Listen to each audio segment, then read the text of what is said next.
El Salmo 93, Tehilim Tzadik Gimel, tiene básicamente dos explicaciones. Una en el mundo del Pshat. El Pshat es el sentido simple, significado sencillo de los escritos. En este sentido, está hablando de la venida de Mashiach, cuando Dios va a ser rey en forma revelada por sobre toda la creación. Y hay otra explicación de nuestros sabios sobre este salmo al respecto de Adam Arishon, el primer hombre, quien fue que en esta explicación en forma de drush, de alegoría, quien escribió este salmo, en donde él hizo rey a Dios por sobre toda la creación en el momento de su, básicamente, creación, del primer hombre, que fue el sexto día de la semana. Por eso justamente este salmo se suele leer el sexto día de la semana como cántico del día, justamente por esta cuestión, porque en el sexto día Dios crea al hombre y el hombre hace rey a Dios por sobre toda la creación, a pesar de que antes había criaturas también. Estaban los animales, las plantas, etc. Y como dicen nuestros sabios, que cada criatura alaba a Dios, pero no es igual como una criatura con libre albedrío, que es el ser humano, alaba a Dios y decide hacer Dios como rey por sobre sí mismo, que las criaturas que no tienen libre albedrío, como los animales, las plantas, etc., a pesar de que ellos alaban a Dios también, pero no es igual, no es tan apreciada su alabanza como la del ser humano. Pero esto es en el mundo del drush, es decir, las alegorías y las explicaciones de nuestros sabios. Pero ahora vamos a estudiar el Salmo en el mundo del Pshat, en el sentido literal. Aleph. Adonai malach geyus lovesh Adonai oiz isazor aftikon teibel baltimoid. Dios reinó, que en este caso es en pasado, pero en términos de futuro. Geyus lovesh. Geyus significa con majestuosidad se vistió. Es decir, el reino de Dios está vestido de majestuosidad. Y después repite, se vistió Dios con poder, se ciñó, y esto establecerá el mundo para que no tiemble. Es decir, en la época de Mashiach no va a haber más guerras, el mundo no va a temblar más. Esto es lo que va a ocurrir cuando se revele la majestuosidad de Dios, con la cual Él se inviste, por así decir, para ser rey por sobre toda la creación. Veis, 2. Firme es tu trono desde antaño, es decir, desde antes de la creación del mundo incluso. Eterno eres tú. Gimel 3.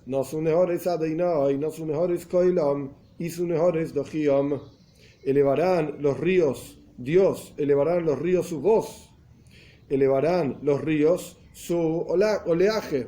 Es decir, los ríos son un ejemplo de los otros pueblos o personas o situaciones que se oponen a Dios.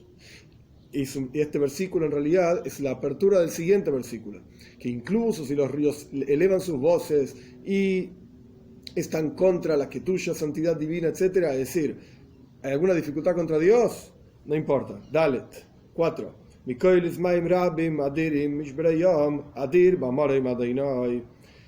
Más que las voces de aguas turbulentas, poderosos oleajes rompiendo en el mar. Sin embargo, Adir B'Amorem Hashem, poderoso es en las alturas Dios. Dios es más poderoso que todas las voces que se levantan de los ríos, que todas las voces que van contra, por así decir, Kol Yaakov, la voz de Jacob mismo, contra la Toira, contra Dios, etc. Dios, Adir B'Amorem Hashem, es más poderoso que todo eso en las alturas. Hey, 5.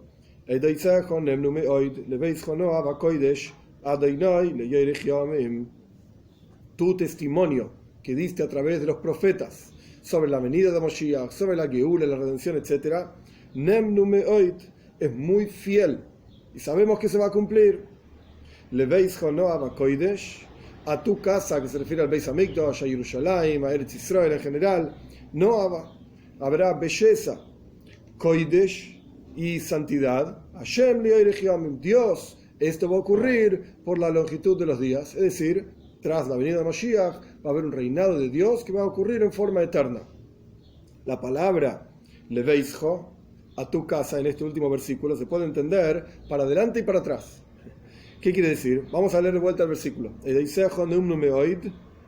Tus testimonios son muy fieles, leveisjo no abakoidesh. A tu casa, al Beis Hamikdash, al templo, habrá belleza de santidad, o belleza en santidad. Y después Dios por todos los días, por la longitud de los días. O se puede entender de otra manera. Vamos a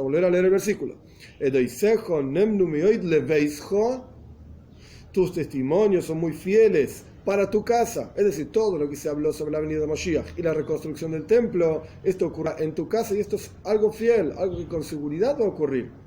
Y luego, no abakoidesh, habrá pasión y deseo por santidad. En la venida de Moshiach, no solamente el pueblo judío va a estar ansioso, digamos, y deseoso, va a tener pasión por el estudio de Torah y el conocimiento de Dios, sino que, como dice Maimónides, al final de su libro, Mishneh Torah, que todo el mundo entero, la ocupación del mundo entero va a ser Lodas es Hashem, conocer a Dios, y esto lo que significa Noava, de Taiva, pasión y deseo, de todo el universo entero será por Kodesh, por santidad, Dios, y esto va a ocurrir, Leoire Giomim, que esta petición, digamos, y esta promesa del Salmo y del versículo ocurra rápido en nuestros días con la venida de Moshiach, para que todo el mundo entero, como dice Tzfania, sirvamos a Dios, hombro a hombre, todos los seres humanos, llamando en el nombre de Dios para servirlo todos juntos.